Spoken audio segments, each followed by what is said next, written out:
desafios do mundo urbano, eles estão entrelaçados. E esses desafios, eles merecem respostas específicas. Vou dar um exemplo com relação à mobilidade urbana.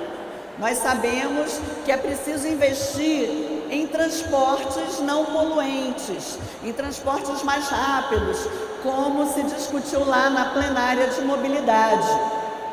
Mas o que a gente não pode esquecer é que a maioria desses desafios, eles têm uma causa comum. O que tem de comum entre esses desafios? É que eles são fruto da desigualdade social.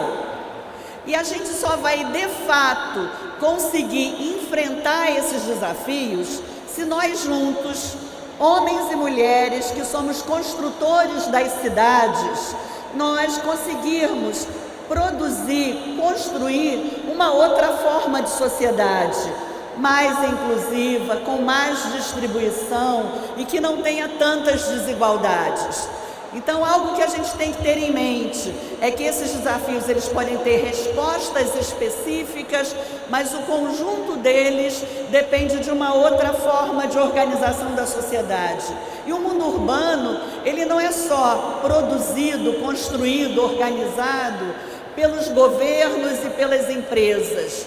Nós, cidadãs e cidadãos, temos também uma participação importante na construção do mundo urbano. Esse é o primeiro tópico, e essa construção, ela se dá a partir da elaboração, da implantação de políticas públicas. E essas políticas públicas, elas só vão atender aos interesses nossos, do conjunto da população, se ela tiver a nossa participação na sua construção, na sua elaboração.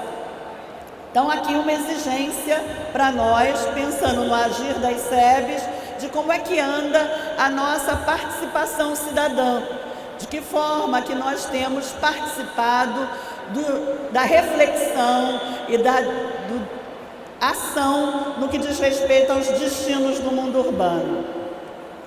Nós somos pessoas de fé, todos que estamos aqui somos pessoas de fé. E como pessoas de fé, nós somos seguidoras de Jesus. Nós precisamos perceber a presença de Deus no meio das contradições do mundo urbano. Onde é que Deus se manifesta quando nós olhamos para o conjunto de situações, muitas vezes desumanizadoras, que existem no mundo urbano? Por isso nós precisamos afirmar com convicção, como nos ensina, nos lembra Francisco: Deus habita o mundo urbano. Vamos repetir? Deus habita o mundo urbano. É Deus que faz morada no meio do seu povo, que arma sua tenda no nosso meio e que caminha com o seu povo. Então nós somos desafiados, desafiadas a perceber a presença de Deus, mesmo nas situações mais dramáticas que existem nas cidades, que existem no mundo urbano. Essa presença de Deus, ela se manifesta naquelas situações humanizadoras, naquelas situações de defesa da vida, de defesa da liberdade, de defesa da democracia, do cuidado com o outro, com cuidado com a outra pessoa. E aí a gente pode ir percebendo a presença de Deus no nosso meio, mesmo no meio das cidades tão conflituosas. Nessas cidades, no mundo urbano e também no mundo rural, nas situações de transição rural-urbana, como se disse aqui, as SEBs foram surgindo e crescendo, florescendo, se distribuindo nesse país continental nos últimos 50 anos. Nas cidades, à medida que as cidades foram se urbanizando, que o país foi se urbanizando, as pessoas foram se encontrando, construindo as suas casas, construindo os seus bairros, como nós ouvimos aqui, e construíram ao mesmo tempo as suas comunidades eclesiais de base. Essas comunidades, nossas comunidades, tiveram uma influência muito importante nas lutas por melhores condições de vida no mundo urbano. Nosso trabalho das comunidades de base fez com que vários bairros tivessem acesso à energia, a transporte, a saneamento, conquistaram postos de saúde, a construção de escolas, toda uma discussão, né, e de possibilidades de viver melhor nas cidades.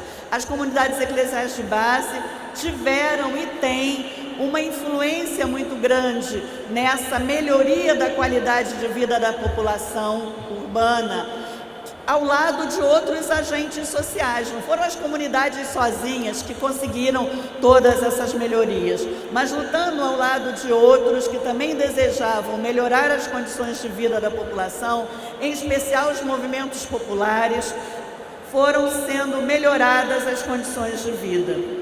Por isso a gente diz que as comunidades de base têm um rico patrimônio construído nas suas trajetórias. E a gente vai lembrar alguns dados desse rico patrimônio das comunidades.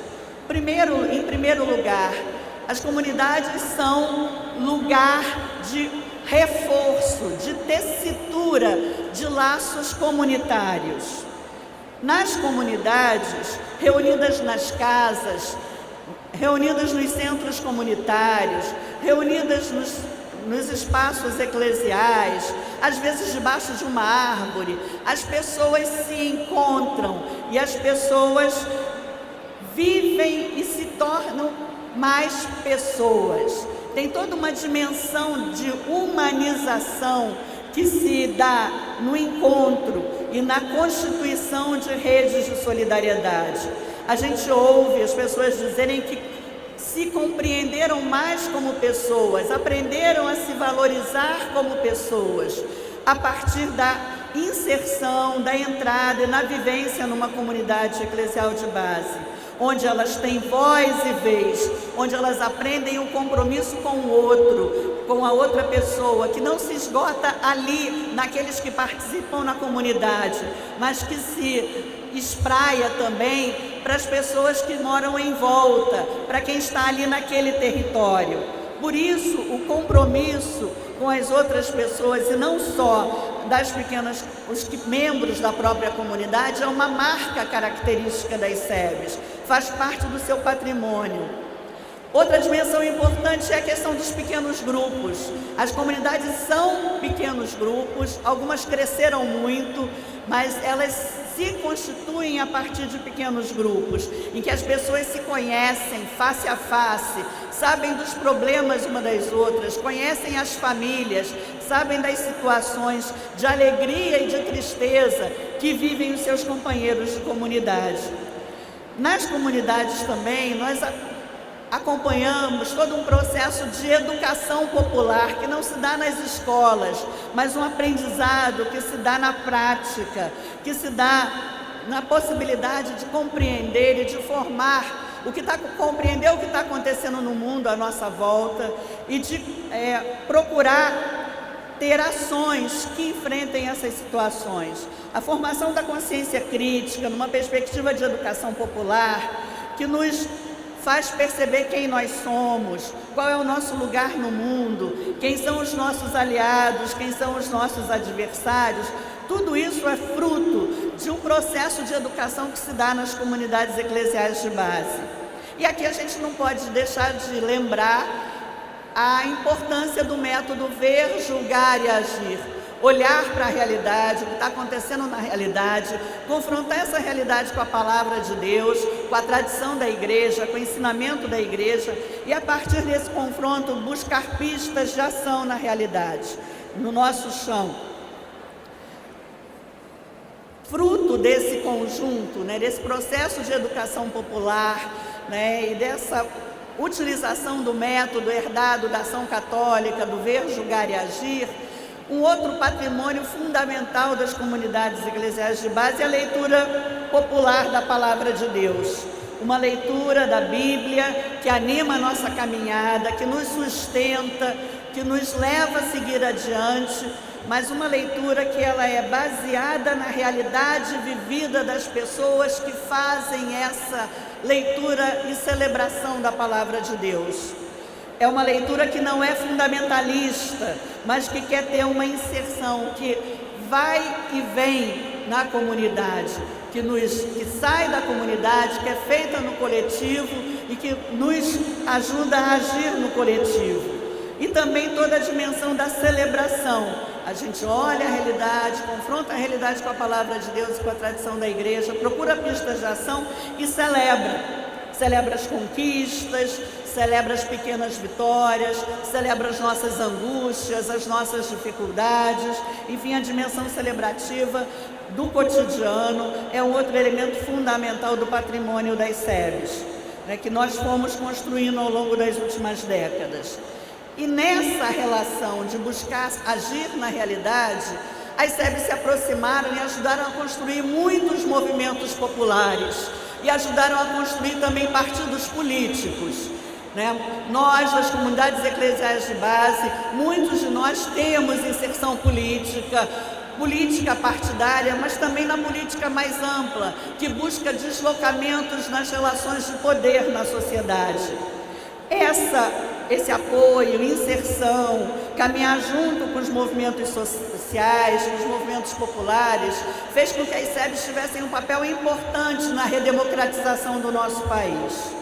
E um outro elemento fundamental da tradição e desse patrimônio das SEBs é o que a gente pode chamar de uma reserva ética, né? O que diferencia muitas vezes um membro de comunidade de outros companheiros e companheiras que estão na luta política, na luta também por melhores condições de vida para o povo, é que nós, membros das comunidades eclesiais de base, não abrimos mão de uma postura ética, de estar colocando sempre em primeiro lugar os interesses do povo e não os nossos interesses pessoais, né? A gente falou sobre esse patrimônio que nós carregamos e do qual nós não podemos abrir mão. Acontece que nós estamos na segunda década do século XXI. Temos novas questões, novas situações a enfrentar e ainda não resolvemos as antigas. A gente ainda tem a pauta do século XIX para resolver, o trabalho escravo por aí, com a luta dos trabalhadores que estão com seus direitos cada vez mais negados e prejudicados. Então a gente tem uma pauta do século XIX carregando, a pauta do século XX de luta de todos os grupos identitários, culturais, a luta das mulheres, das pessoas negras, das populações que se organizam a partir das suas identidades. E agora no século XXI a gente tem outras questões. Eu vou citar três, pelo menos, não é? Que uma é a questão da necessidade, do cuidado que a gente está percebendo com a casa comum, com esse espaço em que nós vivemos, respiramos, nos movemos, né?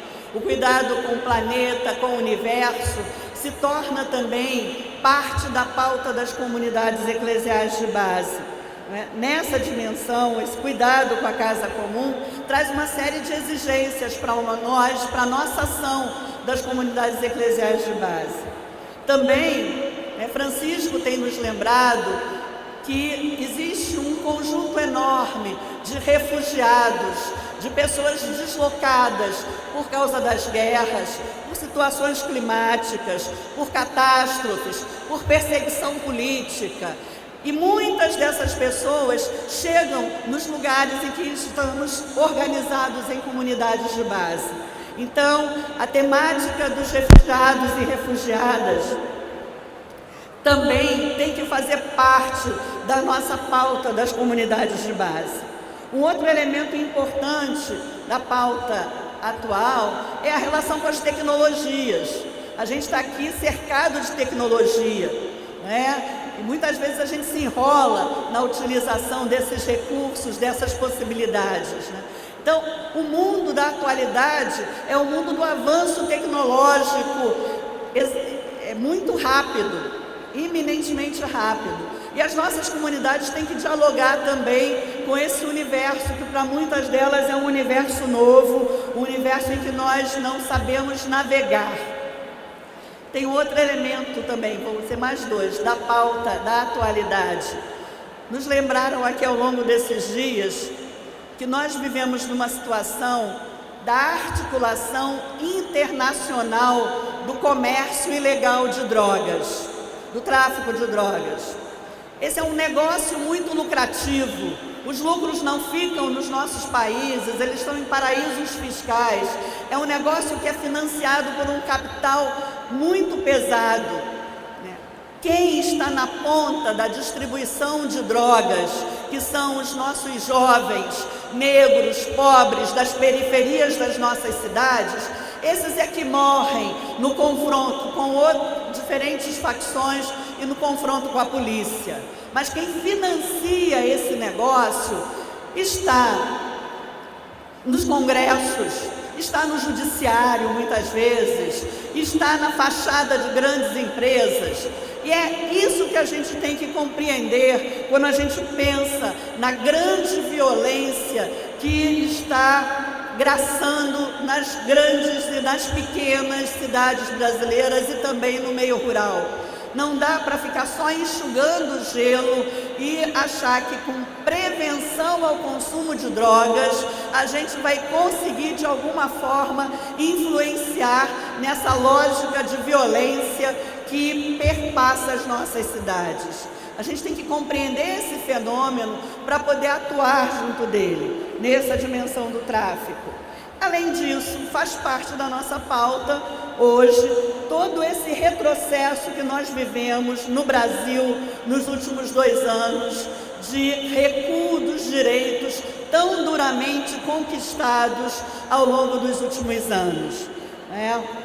Esse contexto social pesado, com aumento de exclusão, trata-se de um contexto absolutamente desfavorável a nós, lutadores e lutadoras do povo. Não é um contexto fácil para a gente se localizar, se situar, para a gente atuar. E ao lado disso, nossas comunidades estão fragilizadas, cansadas, sem apoio, desarticuladas, muitas delas desanimadas. Então veja, nós temos uns desafios enormes, muitos desafios novos, questões candentes e uma fragilização das nossas comunidades. Nós olhamos para aqui hoje, para esses dias de encontro, de tanta animação, de festa, de reforço dos nossos ideais, das nossas convicções, mas a gente sabe que no dia a dia das comunidades, elas enfrentam muitas dificuldades de continuar o seu trabalho. E aqui a gente não pode deixar de registrar que, apesar de faltar muito apoio às comunidades, nós temos companheiros e companheiras de caminhada que nos apoiam, que caminham junto, que dão espaço para as comunidades, que querem caminhar com as comunidades. Quero lembrar os pastores que estão aqui presentes, alguns que não puderam estar. Quero lembrar também o conjunto dos sacerdotes, dos religiosos, das religiosas, dos agentes leigos e leigas, dos animadores, desse conjunto de pessoas que faz com que as comunidades continuem caminhando apesar de tudo, apesar de todas as dificuldades. Temos sim muitos aliados, mas temos também muitos adversários, dentro e fora da igreja, muitas dificuldades. E aí, o que a gente faz diante disso? A gente vai daqui a pouco, amanhã, para os regionais, discutir pistas de ação. À tarde a gente vai continuar discutindo pistas de ação. Então, a gente tem que tentar levantar algumas questões do que fazer. A primeira coisa, a gente ouviu aqui que as comunidades, primeiras comunidades, elas surgiram como sinal de esperança no meio do povo, num contexto de dominação extrema. um contexto de grande dominação, surgiram frágeis, pequenas, perseguidas as primeiras comunidades. É a isso que nós somos chamados hoje, a reconstruir as nossas comunidades, a reforçar os laços comunitários lá nos nossos territórios, lá na base, lá, né, onde as pessoas se encontram. Nós somos chamados a criar, como nos falava aqui irmã Thea, relações alternativas, um outro jeito de viver, recordando o início das nossas comunidades. A gente canta, né? Continua cantando ainda hoje, eu sou feliz é na comunidade, não é? Como é que é essa música mesmo? Eu sou feliz é na comunidade?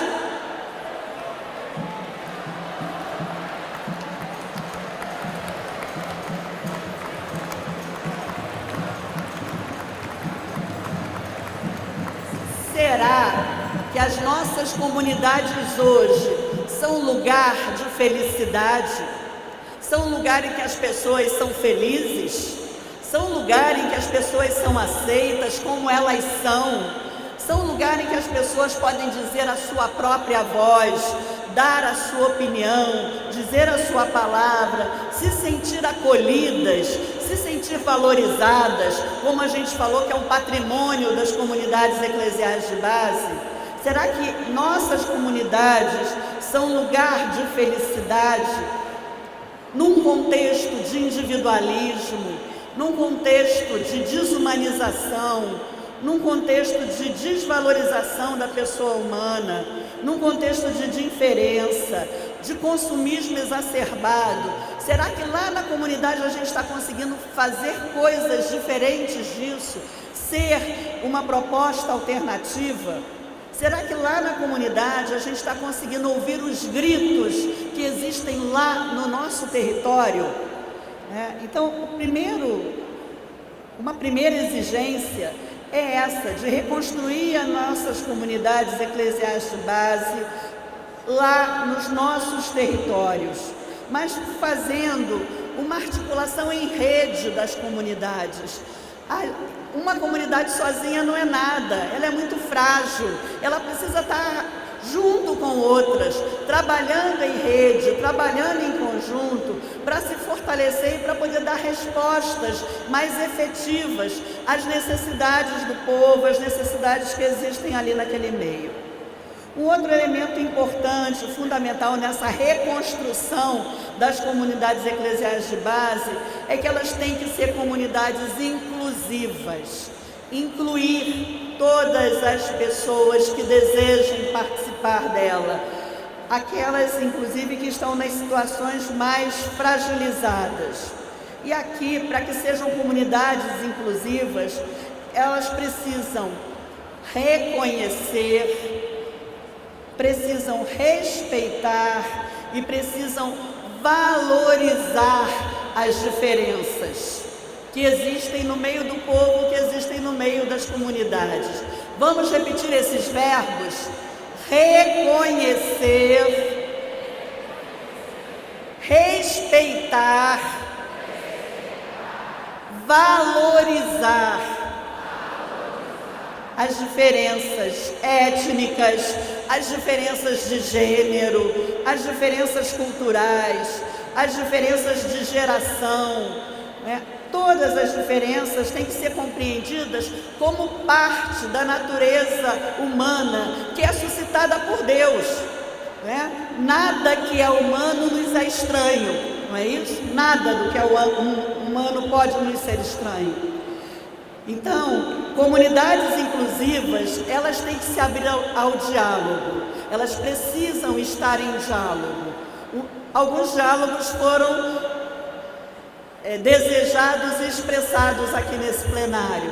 Diálogo com as juventudes, diálogo com os povos e tradições indígenas, diálogos com os povos quilombolas, com as comunidades quilombolas, mas diálogo também com diferentes tradições religiosas que não a católica, uma série de outras tradições religiosas cristãs, mas também outras tradições que não estão referidas ao cristianismo, estão presentes no nosso meio, no lugar que a gente vive, e é absolutamente fundamental que as comunidades se abram ao diálogo com os outros, reconhecendo o seu valor, reconhecendo que têm o que aprender com os outros.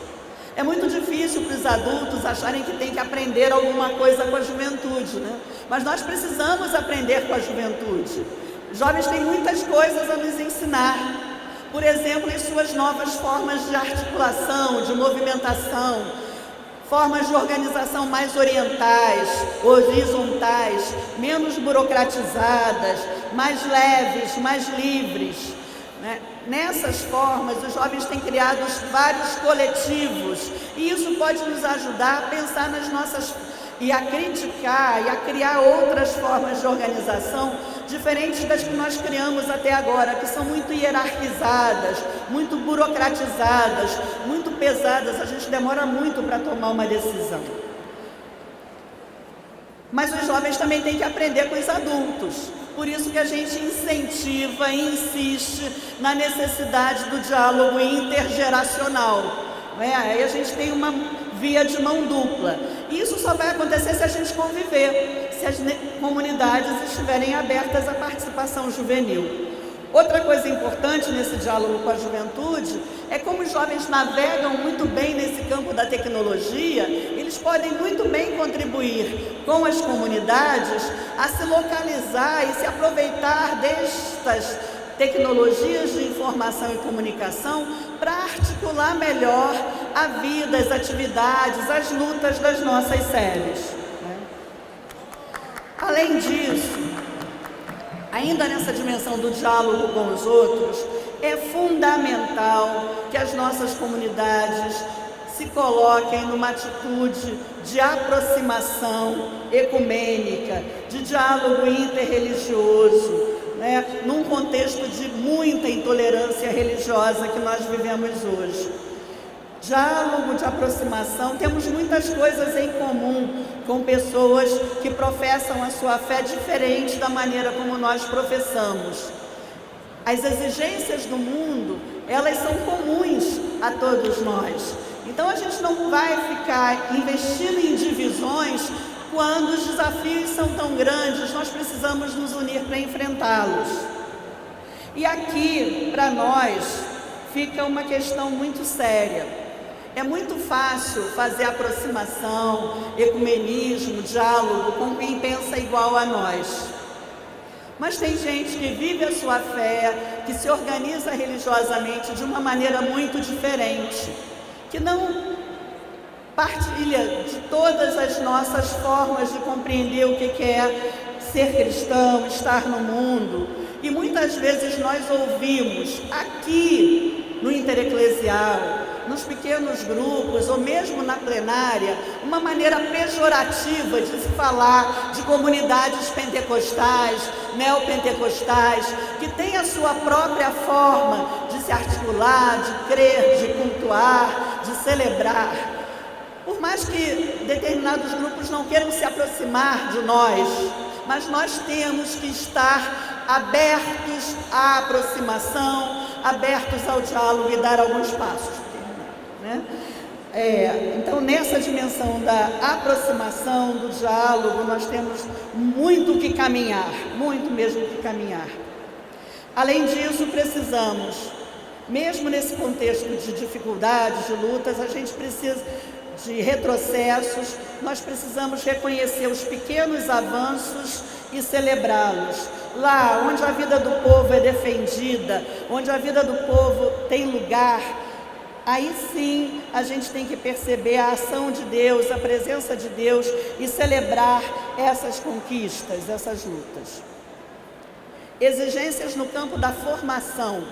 Precisamos dar um passo importante para compreender temas urgentes em que a gente não sabe, que a gente ainda não investiu. Pouca gente nas comunidades de base tem formação para saber o que são relações de gênero e acaba tendo posições complicadas, muito conservadoras, por ignorância, por falta de compreensão. Tem que estudar, gente. A gente tem que compreender o que são relações de gênero na atualidade hoje. A gente precisa compreender toda a dimensão da ecologia integral. A gente tem que estudar, já demos alguns passos nisso, mas precisamos ir mais. Precisamos entender esse mundo da tecnologia e esse mundo da drogadição e o que está envolvido no mundo da drogadição. São exigências de formação das comunidades. Mas, ao mesmo tempo, e assim eu vou terminando aqui essa nossa conversa, a gente, ao mesmo tempo que tem que reconstruir as nossas comunidades, a gente tem também que participar da reconstrução de uma nova agenda de lutas políticas e sociais. Nessa nova agenda, num contexto de retrocesso, a gente não pode apostar todas as fichas, todas as nossas energias nas eleições de 2018. A gente já sabe o que está em jogo nessas eleições, quais são as forças que vão eleger a maioria dos congressos, dos legislativos estaduais. O nosso foco tem que estar nessas instituições, ou o nosso foco tem que estar na dinâmica da sociedade e na articulação das pessoas, na reunião das pessoas no campo da educação, da reflexão sobre o momento político e acumular forças para dar os próximos passos. A gente tem que pensar quais são as ações de curto, médio e longo prazo nessa construção de uma nova agenda de lutas. E aqui eu quero dar um destaque para um tema que nós escutamos muito aqui nas mini plenárias, que é o tema da água. A água é um tema do cuidado com a casa comum, é um elemento fundamental para as nossas vidas. Nós somos água, nossos corpos são água, em sua grande composição. Então é uma agenda que junta campo e cidade, pequenas e grandes cidades. Então o tema da água ele é fundamental na articulação das lutas de curto, médio e longo prazo. Essas lutas têm que ser bem concretas. É lá onde o povo não tem acesso à água e lá onde o povo sofre com excesso de água, nas catástrofes, nas grandes chuvas, nas grandes cheias. Bom,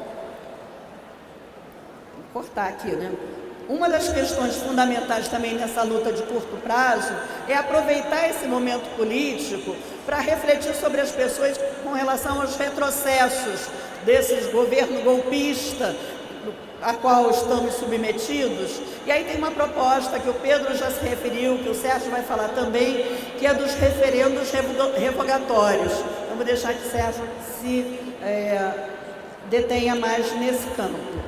E concluindo, eu quero dizer para vocês que as comunidades eclesiais de base, para se colocarem como igreja em saída na proposta de evangelização que nos faz Francisco, elas não podem esquecer de defender o direito sagrado aos 3 T's: terra, trabalho e teto.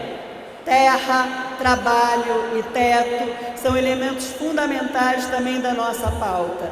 A gente sabe que o mundo urbano pode ser um lugar de bem viver, de bem conviver. Nós acreditamos no que não vemos, então nós acreditamos que o mundo urbano pode ser lugar de bem viver, lugar de bem conviver. É preciso, então, nas cidades, quando as pessoas se encontram nas casas, nas ruas, nas praças, construir uma nova utopia. Construir uma nova utopia baseada no cuidado com as pessoas, no cuidado com as coisas, no cuidado com a natureza. Uma nova utopia em que seja reforçada uma cultura de paz e de solidariedade que vai construir a justiça. Uma nova utopia que diz para nós e que reforça para nós que hoje